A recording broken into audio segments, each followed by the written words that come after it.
Hello guys, welcome to another video of stock market friends. Ashwini container movers limited guys एक upcoming IPO आज के दिन open हो रहा है। जानेंगे complete analysis, business model, financial condition, performance, GMP कितना चल रहा है, लिस्टिंग कितना मिलेगा, अप्लाई करें या फिर नहीं, फाइनल डिसीजन क्या लेना चाहिए, इन सभी पॉइंट्स को डिस्कस करेंगे। चलिए फ्रेंड्स, वीडियो को स्टार्ट करते हैं। और ये कोई रिकमेंडेशन वीडियो नहीं है, इसलिए जो भी फाइनल डिसीजन लीजिएगा अपने रिस्क पर लीजिएगा।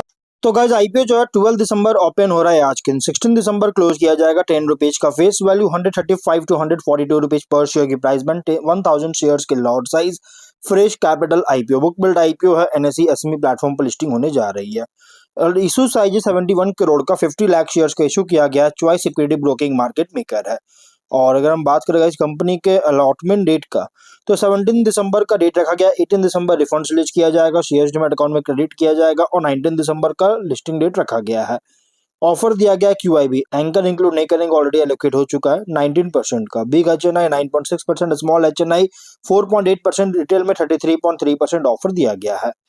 रिटेल 2 लॉट ओनली अप्लाई कर सकते हैं। 2000 शेयर्स में 2.8 लाख रुपीज पे करना पड़ेगा। Small HNI minimum 3 lot apply कर सकते हैं, 4.2 लाख रुपीज पे करना पड़ेगा। मैक्सिमम 7 लॉट अप्लाई कर सकते हैं, 9.9 लाख रुपीज पे करना पड़ेगा। Big HNI minimum 11.3 lakh rupees पे करना पड़ेगा। मिनिमम 8 लॉट अप्लाई कर सकते हो, 11.3 लाख रुपीज पे करना पड़ेगा। मैक्सिमम का कोई लिमिट नहीं है। अब अगर हम बात करें गाइस कंपनी के जीएमपी को लेकर, तो कंपनी का जो जीएमपी ट्रेड कर रहा है अगर देखा जाए, तो कंपनी का जीएमपी है गाइस 0 रुपीज का, विच मीन्स सॉरी 7 रुपीज का जीएमपी है, विच मीन्स कंपनी 5% का एक एवरेज लिस्टिंग मिलने जा रहा है। 149 रुपीज का एस्टिमेटेड लिस्टिंग प्राइस और 7000 रुपीज का एस्टिमेटेड प्रॉफिट आपको सिंगल लॉट पर मिल जाएगा। बिजनेस की बात करते हैं तो कंपनी जो है अप्रैल 2012 में इनकॉर्पोरेट किया गया था, जो कि एक ट्रांसपोर्टेशन प्रोवाइडर है और स्पेशलाइज है कार्गो ट्रांसपोर्ट में। जो सो स्पेशलाइज जो कि इंडिया में काम करता है और प्राइमरली कहाँ पे, तो महाराष्ट्र और गुजरात में कंपनी का मेनली बिजनेस है।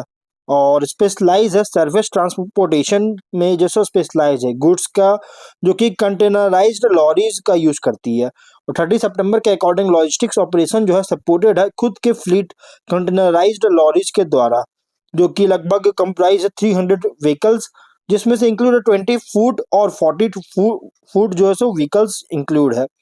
Company B to B customers transporting bulk goods, जो कि इंडिया में कंपनी क्लाइंट से मतलब क्लाइंट फैक्ट्रीज से पोर्ट और वाइस वर्सा, मतलब पोर्ट से वापस क्लाइंट फैक्ट्रीज पर जैसे सर्व करता है, ट्रांसपोर्ट करता है और ये सर्व करता है बिजनेस टू बिजनेस कस्टमर को। स्पेशलाइज है कंपनी कंटेनराइज्ड गुड्स का पोर्ट्स और फैक्ट्रीज के बीच में, जो कि इंपोर्टर्स और एक्सपोर्टर्स के लिए मूव करने में जो स्पेशलाइज है कंपनी। और फोकस इसका है एफसीएल ट्रांसपोर्टेशन, मतलब फुल कंटेनर लोड ट्रांसपोर्टेशन, जो कि रीफर और ड्राई कंटेनर्स ऑफर कर रही है। इसके अलावा एलसीएल मतलब कि लेस कंटेनर लोड का भी हैंडल करता है, ओडीसी का भी हैंडल करता है, जो कि ओवर डायमेंशन कार्गो। और एफसीएल अगर हम बात करें तो असाइन किया हुआ है ट्रक, जो कि सिंगल शिपमेंट को। और ये आइडियल है बिजनेस उन बिजनेसेस के लिए जो कि सिक्योर डिलीवरी लार्ज क्वांटिटीज का नीड चाहते हैं, मतलब जरूरी चाहते हैं, मतलब सिंगल शिपमेंट के लिए ट्रक जैसे असाइन करता है एफसीएल। और इसी डेटा के अकॉर्डिंग 154 एम्प्लॉइज डायरेक्टर्स जो कि इसके फिनांस, ऑपरेशन और व्हीकल ड्राइविंग को देखते हैं। आईएसओ सर्टिफाइड है, plus product distribution CTPAT US compliance FSSAI के लिए जो है आईएसओ सर्टिफाइड किया गया है। तो ओवरऑल बिजनेस की बात करें तो कंपनी जो है कॉमर्शियल ट्रांसपोर्टेशन सर्विसेज का प्राइम रीजन जो कि महाराष्ट्र और गुजरात में प्रोवाइड कर रहा है, जो कि एक हाईली कॉम्पिटिटिव फ्रैगमेंटेड सेगमेंट में ऑपरेट हो रहा है। लेकिन प्राइमरी कंपनी सर्व कर रही है बी टू बी कस्टमर्स को, फोकस है एफसीएल बोर्ड ऑफ बिजनेस पर। और अगर हम बात करें फाइनेंशियल को लेकर, कंपनी का फाइनेंशियल एसेट्स है 121.2 करोड़ का, नेट वर्थ है 30 करोड़ का, और रिजर्व है 20.4 करोड़ का, डेट है 74.9 करोड़ का।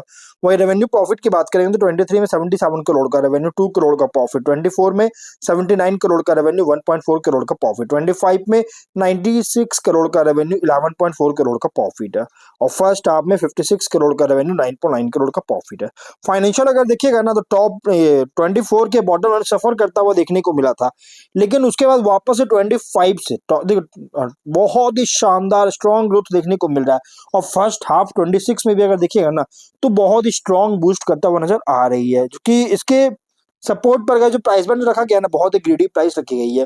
रेवेन्यू ओनली 21% इंक्रीज किया, जबकि प्रॉफिट 131% इंक्रीज किया, जो कि कंसर्न रेज करने वाली बात है भी है। और R O E R O N W 77% का है, आर ओ सी 25.4% का, एबिटा मार्जिन 26.4% का, पीवी रेशियो और पी रेशियो 7 और 12.4 टाइम का। प्रोमोटर की बात करें मिस्टर भास्कर किसान पवार और मिस्टर गोविंद जानाभाऊ साबले इसके promoter. Pre issue holding 100%, post issue 66.5% का होल्डिंग देखने को मिल जाएगा। अब बात करते हैं गाइस कंपनी के स्वॉट को लेकर। उससे पहले गाइस कंपनी हम लोग इसके कॉम्पिटिटर की बात करें तो प्रनिक लॉजिस्टिक्स, प्रीमियम रोड लाइंस, ये दोनों इसके कॉम्पिटिटर है गाइस। आप यहाँ पे देख सकते हैं EPS, NAV, P ratio, RO PV ratio, सब कुछ आप यहाँ पे जो कंपेयर कर सकते हैं। और स्वॉट में अगर देखा जाए तो स्ट्रेंथ अगर देखिएगा तो company specialized container cargo transport logistics provider है।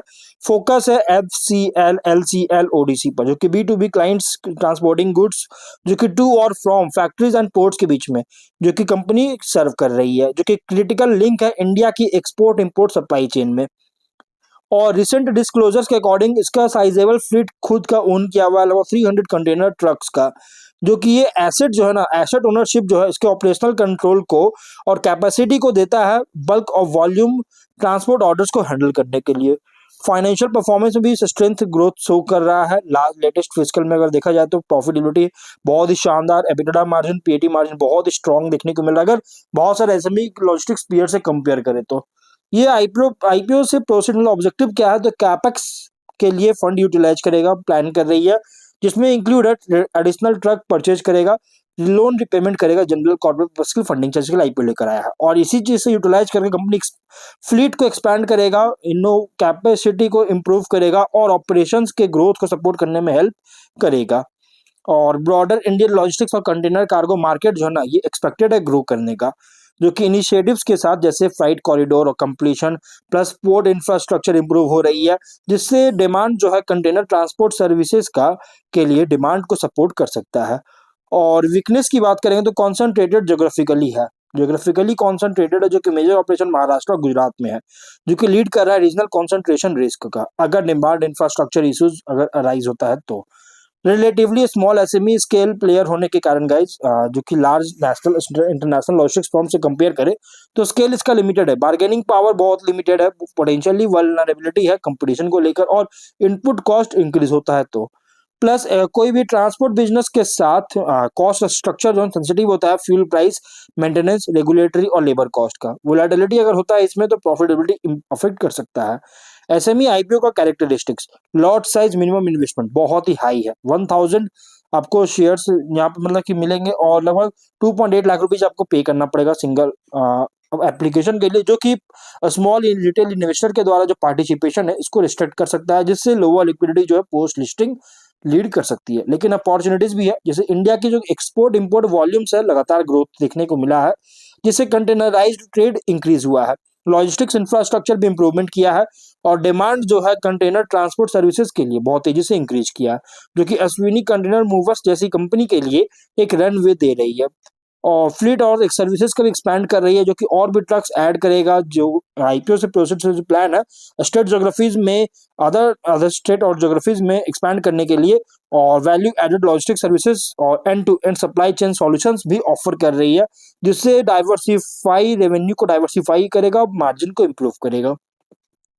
और जब लिस्टेड हो जाएगा कंपनी उसके बाद जो है कैपिटल का एक्सेस करने में इंप्रूव होगा, और विजिबिलिटी जो है इससे फर्दर आगे फंड्स को रेज करने में एक्सपेंशन के लिए बहुत ज़्यादा हेल्प कर सकता है। ट्रांसपेरेंसी इंप्रूव होगा, लार्जर इंस्टीट्यूशनल क्लाइंट्स जो है सो रिक्वायर होता है उनके लॉजिस्टिक्स के रिलायबिलिटी के लिए, तो इसको अट्रैक्ट करेगा। पोटेंशियल कंपनी करेगा टाई अप करेगा exporters, manufacturers, e commerce companies के साथ, जो कि कंटेनर ट्रांसपोर्ट की जिनको जरूरत होती है, जिससे कंटेनर फ्लीट जो है इकोनॉमीज ऑफ स्केल के साथ लेवरेज दे रही है, जिससे कंपनी कॉम्पिटिटिव और फ्रैगमेंटेड स्मॉल स्केल ट्रांसपोर्टर से जो से क्रिएट कर रहा है। तो यहाँ पे और रिस्क भी है, थ्रेट अगर देखिएगा तो मैक्रो इकोनॉमिक रिस्क है, जो कि इसके वजह से वॉल्यूम ऑर्डर सिग्निफिकेंटली इंपैक्ट करता है अगर स्लो डाउन वगैरह होता है, ग्लोबल ट्रेड, एक्सपोर्ट इंपोर्ट में रेगुलेटरी ट्रेड डिस्ट्रप्शन होता है तो। इंटेंस कंपटीशन है लार्ज लॉजिस्टिक्स फर्म से, इंटीग्रेटेड सप्लाई चेन प्रोवाइडर से, और अनऑर्गेनाइज्ड ट्रांसपोर्टेशन से, जिससे गाइस इसके कंपटीशन के कारण मार्जिन और प्राइसिंग को प्रेशराइज कर सकती है। ऑपरेशनल रिस्क है, जो कि fleet maintenance, driver availability, regulatory compliance और फ्यूल ऑपरेशनल कॉस्ट, इसके वजह से गाइस अगर ये इनएफिशिएंसी होता है तो प्रॉफिटेबिलिटी को हर्ट कर सकता है। Small SME listed logistics firm होने के कारण लिक्विडिटी इन्वेस्टर सेंटिमेंट बहुत ज्यादा वोलेटाइल हो सकती है। पोस्ट आईपीओ जो है मार्केट मूड को जहां पर ज्यादा रिएक्ट करेगा, फंडामेंटल से ज्यादा जो मार्केट मूड पर रिएक्ट करेगा कंपनी। अब पीयर्स कंपैरिजन करते हैं। देखिए कंपनी जो है यहाँ large integrated logistic supply chain firm से कंपेयर करें तो ये स्मॉल है लेकिन फोकस है नीश पर फोकस किया जा रहा है कंटेनराइज्ड कार्गो ट्रांसपोर्ट के ऊपर में, जिससे एक बिजनेस मॉडल और का जो है क्लैरिटी को देता है और मतलब इंडिकेट करता है। और ग्रोथ जो है, ग्रोथ का जो डिमांड हो रहा है, जो एक्सपोर्ट इंपोर्ट लॉजिस्टिक्स में जो ग्रोथ है, जो डिमांड ग्रोथ हो रहा है, इसकी वजह से गाइस एक राइट देखने को मिल सकता है, एक अच्छी बेनिफिट मिल सकता है। Other SME logistics sector IPO में से कंपेयर कर दो, इसका खुद का फ्लीट तो है, कॉम्बिनेशन है कंटेनर एफ, यहाँ पे आप देख सकते हैं, जो कि ग्रोथ ट्रैजेक्टरी जो है इसके एक मिड टियर लॉजिस्टिक्स कैंडिडेट बनता हुआ नजर आ रहा है। लेकिन सक्सेस भी डिपेंड करता है एग्जीक्यूशन, फ्लीट एक्सपेंशन और डिमांड साइकिल्स पर। इन्वेस्टर्स के लिए आईपीओ रिप्रेजेंट करता है medium to long high risk, potentially medium to high reward logistics sector play तो है। अगर अपसाइड अच्छी अपसाइड हो सकता है, लेकिन अगर ट्रेड और एक्सपोर्ट ग्रो करता है, कंपनी अपना स्केल ग्रो करता है तो, लेकिन एक्सपोज भी हो सकता है ग्लोबल ट्रेड साइकिल्स और cost volatility SME listing risk की वजह से। जीएमपी ₹7 का 5% का लिस्टिंग एक्सपेक्ट कर सकते हैं। ऑब्जेक्टिव की बात करेंगे तो लोन रिपेमेंट, कैपेक्स करना जाता है, ट्रक्स परचेज करने के लिए, जनरल कॉर्पोरेट पर्पस के लिए, फंडिंग के आईपीओ लेकर आया। तो बोल देखिए कंपनी जो है ना ये रिस्की तो है, तो आप जो भी फाइनल डिसीजन लीजिएगा अपने रिस्क पर लीजिएगा। ये कोई रिकमेंडेशन वीडियो नहीं है। तो मिलता है नेक्स्ट वीडियो में।